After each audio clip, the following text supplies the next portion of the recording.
Once upon a time, there was a woman who had no children. She once went to a good witch for help. The woman said she was dreaming of a child. The sorceress gave her a seed and ordered to plant it in a flower pot. The woman was very happy, thanked the old woman, and went home.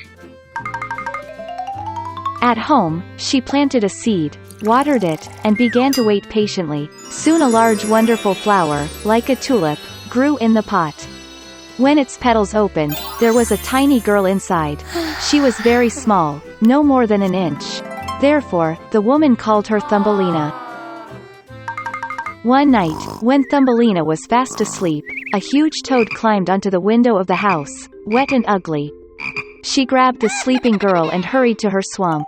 The toad decided to marry her ugly son to the beautiful Thumbelina. She planted her in the middle of the river on a wide lily leaf so that the girl would not run away. In the morning, Thumbelina woke up, and realized that she was not at home, but there was water around her. When the girl realized what a terrible fate awaited her, she wept bitterly. At this moment, small fish swam past. They felt sorry for Thumbelina. They gnawed at the stem of the lily, and the leaf floated with the flow with the girl. A large beetle flew past. Seeing a beautiful girl, he grabbed her and carried her to a tree, where he introduced her to his friends. They all envied her beauty, but said that Thumbelina was very ugly and could not be in their company. Under pressure from acquaintances, the beetle also decided that she was ugly, lowered the girl to the ground and said goodbye. All summer Thumbelina lived alone in the forest. She made a cradle for herself from grass and leaves. She ate on pollen and dew, basked in the sun in clear weather, and hid from the rain under a large leaf of burdock. But soon cold rains and winds came. Thumbelina did not have a winter outfit, and she began to freeze. The girl suffered from hunger and cold, and one day she was sheltered by a field mouse. They lived together gloriously. The girl helped the mouse with the housework, told her fairy tales, and in return received warm housing and food. The field mouse had a neighbor, a wealthy blind mole, who did this by counting his wealth all the time. Even being blind, the mole realized that Thumbelina was very cute and offered to marry her. But the girl was not at all happy about this. She did not like the boring mole. Once, walking along the underground passages, Thumbelina saw a wounded swallow, which almost died of the cold. Oh no! All winter she took care of the sick bird and by the spring she cured her. Before the wedding, Thumbelina asked the mouse to let her go upstairs to admire the sun at last. When she climbed out of the mouse hole, she saw a swallow, which she cured. Thumbelina complained to the bird that she was being forced to marry a nasty mole and live with him deep underground. The swallow invited the girl to fly with her to warm lands, and she agreed.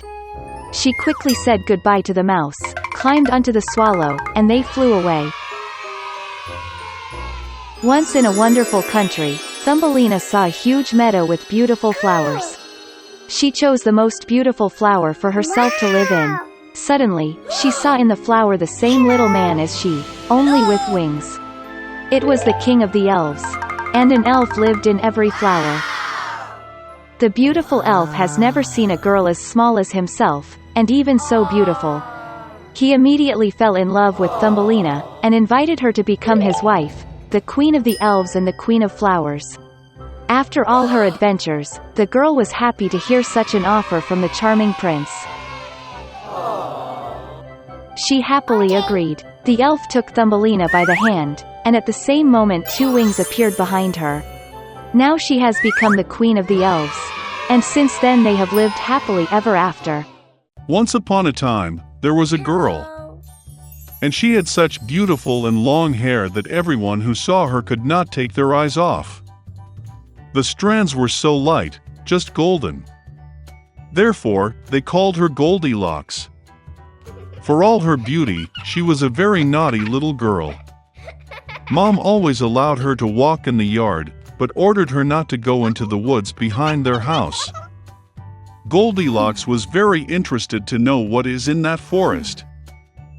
And so, while Mother did not see, she somehow left the house into the forest. The girl walked for a long time in the forest. Either he finds a berry, then looks at a beautiful flower, then listens to how the birds sing. So she got lost in the forest. And suddenly she saw an unusual house in a clearing. Goldilocks approached him quietly. I walked around but did not see anyone. She knocked on the door, but no one answered. Then she knocked harder, and the door opened itself. Goldilocks entered cautiously. 3 bears lived in that house. One bear was dad big and shaggy. The other was a mother bear. It was smaller. The third was a little bear. The bears were not at home because they had gone for a walk in the woods. The girl entered the room and saw 3 bowls of porridge on the table. The first bowl, the biggest one, was the daddy bear. The second bowl, the smaller one, was the mother bear, and the third, the smallest, was the bear cub. Near each bowl lay a spoon, large, medium, and small. Goldilocks was so hungry that she first wanted to eat from a large bowl. She took the largest spoon, took the porridge, tasted it, but the porridge was too hot. Then she took a medium spoon, took the porridge, tasted it, but the porridge was too cold. Finally, she took a small spoon and tasted the porridge from the small bowl.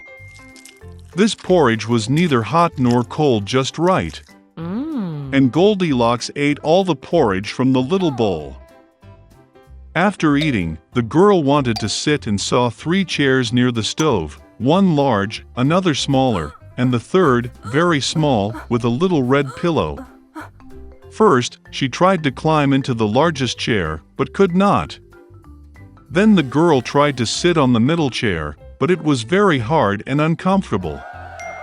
Finally, she sat down on the smallest chair, and it was just right for her.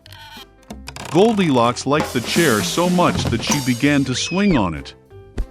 The chair cracked, broke, and she fell to the floor.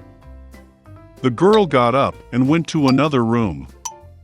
There were 3 beds, large, medium, and small. First, Goldilocks climbed onto the first bed, but it was too high and hard. I lay down on the middle one, it was too spacious and soft. The girl lay down on the third, smallest bed. She was just right for her. Goldilocks felt so comfortable and cozy that she quickly fell asleep. The girl was fast asleep when the bear family returned home. The bears got very hungry and immediately went to the table. Seeing his bowl, Papa Bear got really angry. Someone was eating my porridge.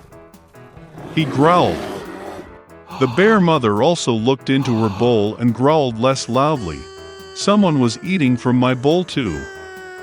And the bear cub, seeing his empty bowl, cried loudly. Someone didn't just eat from my bowl, he ate all my porridge. The bears smelled something was wrong, left the table, and began to look around. Daddy Bear noticed that someone moved his chair and growled in a terrible voice. Someone was sitting on my chair. The bear mother looked at her chair and complained. Someone was sitting on my chair and moved it from its place. And then, the bear looked at his broken chair and again cried loudly. Someone did not just sit on my chair, but broke it. All 3 bears went cautiously into the bedroom. Someone was lying on my bed and crumpled it. Papa Bear roared in a terrible voice. And someone was lying on my bed too and crumpled it, growled the mother bear. The teddy bear looked at his bed and cried again. Someone was lying on my bed. And then he saw the girl and squealed in a thin voice, and still sleeps in her. Dad and Mom bears came to the bed and saw that a little girl was sleeping there. Goldilocks woke up from the cry of a bear cub, and was very frightened. There were 3 bears in front of her. She instantly jumped out of the house and ran wherever her eyes looked, without looking back. The girl ran for a long time, she was very tired, and then she saw her mother, who was looking for her missing daughter in the forest. Since then, Goldilocks always listened to her mother and did nothing without her permission. She became a very obedient, kind, and good girl,